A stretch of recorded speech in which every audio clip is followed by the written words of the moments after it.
يا أيها الذين آمنوا لا تأكلوا أموالكم بينكم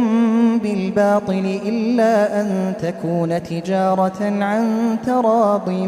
منكم ولا تقتلوا أنفسكم إن الله كان بكم رحيما ومن يفعل ذلك عدوانا وظلما فسوف نصليه نارا وكان ذلك على الله يسيرا إن تجتنبوا كبائر ما تنهون عنه نكفر عنكم سيئاتكم وندخلكم مدخلا كريما ولا تتمنوا ما فضل الله به بعضكم على بعض للرجال نصيب مما اكتسبوا وللنساء نصيب مما اكتسبن واسألوا الله من فضله إن الله كان بكل شيء عليما ولكل جعلنا موالي مما ترك الوالدان والأقربون والذين عقدت أيمانكم فآتوهم نصيبهم إن الله كان على كل شيء شهيدا الرجال قوامون على النساء بما فضل الله بعضهم على بعض وبما أنفقوا من أموالهم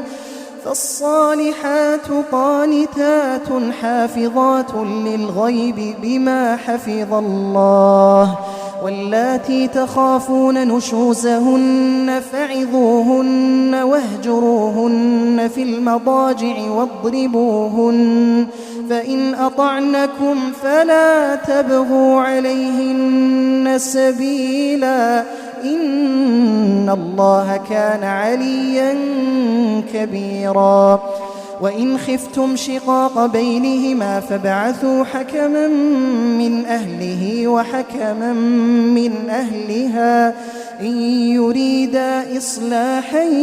يوفق الله بينهما إن الله كان عليما خبيرا واعبدوا الله ولا تشركوا به شيئا وبالوالدين إحسانا وبذي القربى واليتامى والمساكين والجار ذي القربى والجار الجنب والصاحب بالجنب وابن السبيل وما ملكت أيمانكم إن الله لا يحب من كان مختالا فخورا الذين يبخلون ويأمرون الناس بالبخل ويكتمون ما آتاهم الله من فضله وأعتدنا للكافرين عذابا مهينا والذين ينفقون أموالهم رئاء الناس ولا يؤمنون بالله ولا باليوم الآخر ومن يكن الشيطان له قرينا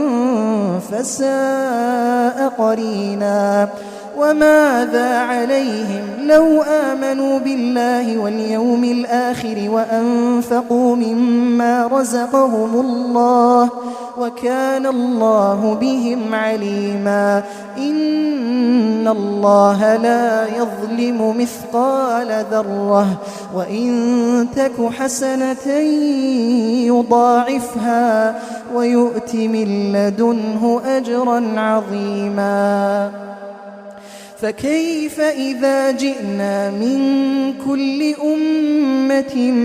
بشهيد وجئنا بك على هؤلاء شهيدا فكيف إذا جئنا من كل أمة بشهيد وجئنا بك على هؤلاء شهيدا يومئذ يود الذين كفروا وعصوا الرسول لو تسوى بهم الأرض ولا يكتمون الله حديثا.